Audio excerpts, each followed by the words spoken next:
É claro que o pagamento do seguro-defeso 2015 e 2016 vai acontecer.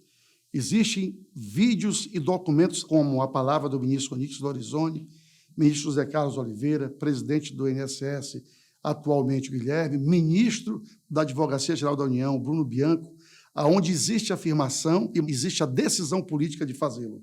Obviamente que as pessoas precisam entender que existe uma burocracia que está aí segurando a parte mais interessante e mais necessária para que isso aconteça, que é o entendimento entre a CNPA e a CBPA, duas confederações que representam pescadores artesanais nacionalmente, que a hora que assinarem o entendimento, esse entendimento sai da Advocacia Geral da União, vai para a Justiça Federal, para que seja homologado esse acordo, e homologado o acordo, publicada a portaria do INSS e a lista e o pagamento. É simples assim.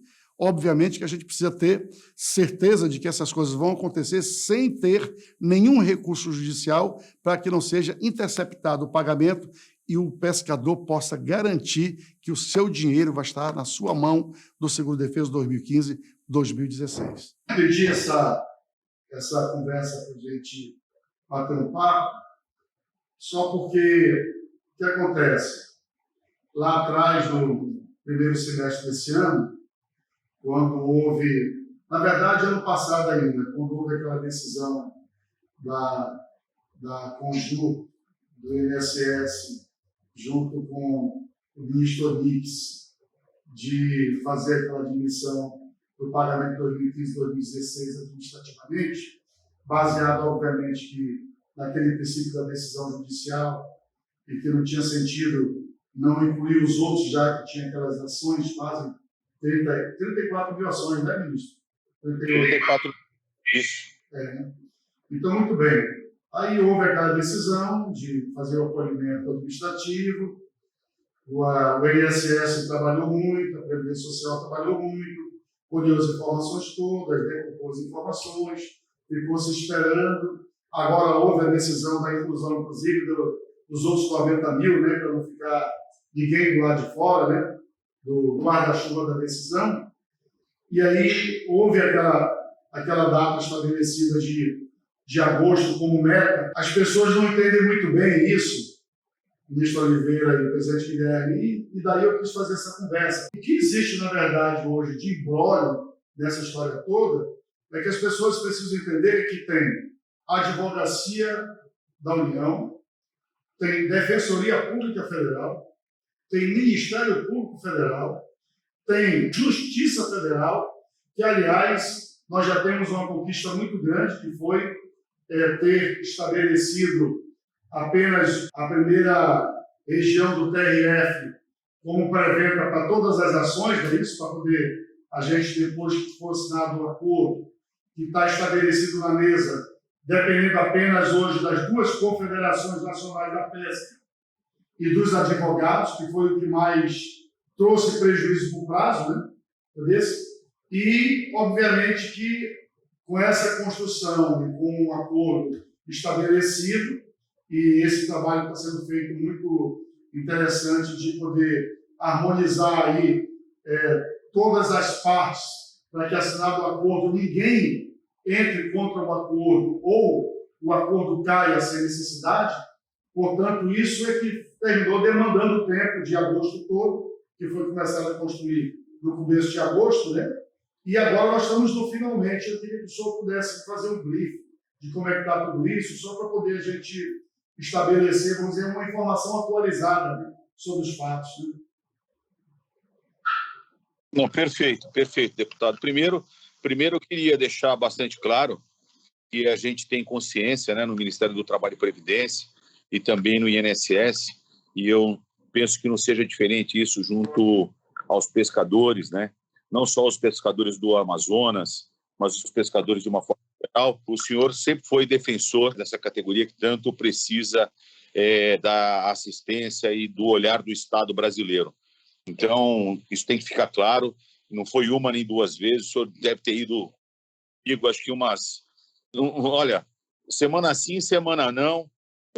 O deputado Silas Câmara esteve comigo lá no Ministério para a gente poder tentar encaminhar de alguma forma para que os pescadores pudessem receber definitivamente esse defeso que ficou lá de 2015. Ocorre que, de fato, né, o ministro Onyx, na melhor das boas intenções, ele queria fazer o pagamento de forma administrativa, mas ele acabou encontrando algumas, não resistências, né, mas algumas pessoas, dentre elas a própria AGU, né, a própria Advocacia Geral da União, o próprio Ministério Público, a própria DPU, né, a Defensoria Pública Federal, da União, perdão, ela entende que seria interessante a gente fazer um acordo jurídico, né, um acordo na justiça, homologado por um desembargador, para que as ações individuais, as ações civis públicas ou algumas outras figuras que se julgassem no futuro não atendidas, que não pudessem acionar o INSS na justiça, acionar a ação na justiça. Por isso era importante a gente não fazer de forma administrativa, além do que havia pressão das bancas de advogados que tinham sido contratadas, que também trabalharam 1, 2 anos, 3 anos em cima dessa matéria e que não queriam ser excluídas do processo. Então, foi revista essa posição, então definiu-se que seria feito o pagamento judicial através de RPV e agora a gente está na iminência de fazer a assinatura desse acordo, definitivamente. Inclusive, essa semana eu estive com a desembargadora, que é a coordenadora de conciliação do TRF1, que é a Justiça Federal em Brasília, e ela ficou de chamar os advogados que representam tanto uma confederação, a CNPA, como a outra confederação, a CBPA. E, aliás, eu aproveito para parabenizar mais uma vez Vossa Excelência pelo trabalho que fez de conciliação dessas duas confederações. Porque se não fosse a sua habilidade política, o seu conhecimento e o seu relacionamento, a sua credibilidade, isso não teria acontecido e aí a gente ficaria brigando eternamente e o pescador ficaria a ver navios. Então, com a sua habilidade, foi possível fazer uma composição entre as duas confederações, consequentemente, com os dois grupos de advogados, tanto aquele que defende a CNPA como aquele que defende a CBPA.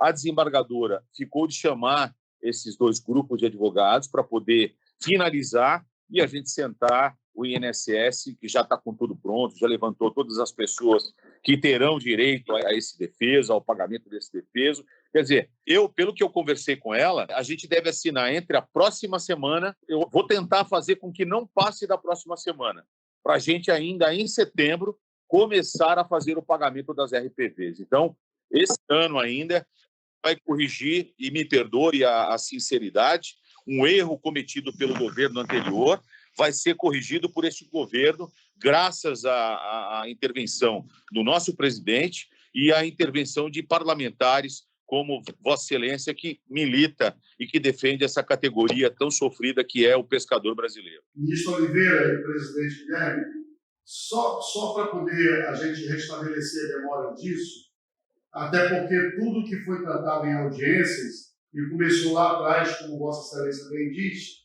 com o ministro Onyx e ainda com o presidente Leonardo, ainda na presidência do INSS, sempre ficou estabelecido, inicialmente, o pagamento seria administrativo e que a data prevista seria para o mês de agosto. O que acontece no curso, até para as pessoas entenderem, as partes envolvidas na área jurídica do governo se convenceram que, quando o pagamento começasse a acontecer, poderia ter uma intervenção do Ministério Público Federal ou de algum dos interesses e paralisar o pagamento no meio do pagamento, que teria um prejuízo muito grande para o pescador, não é isso?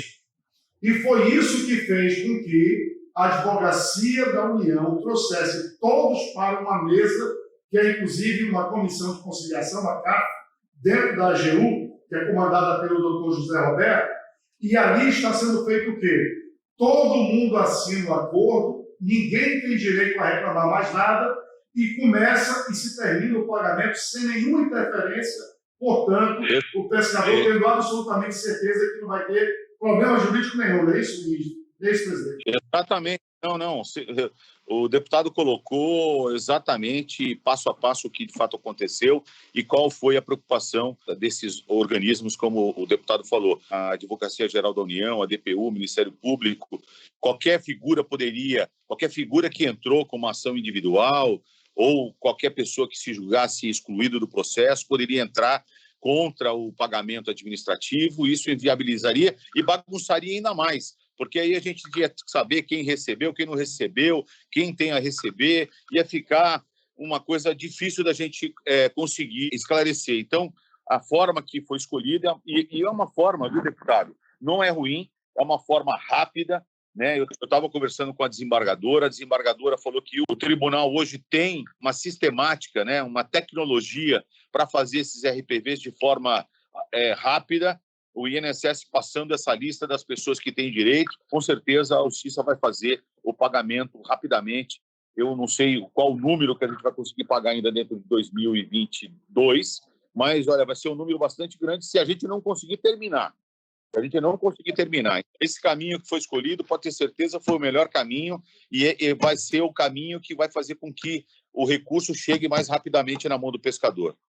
O fato concreto, ministro Oliveira e presidente Guilherme, é que, de fato, o mês de agosto era o mês pretendido e também marcado. No entanto, o próprio imbróglio entre confederações e esses interessados foi que terminou prorrogando, mas que vai ser pago, sim, segundo defesa 2015-2016, é isso? Não tenha dúvida, é exatamente isso. Nossa data de pagamento, sempre conversamos com o deputado e até autorizamos o deputado, até gravamos vídeo com o deputado, não é?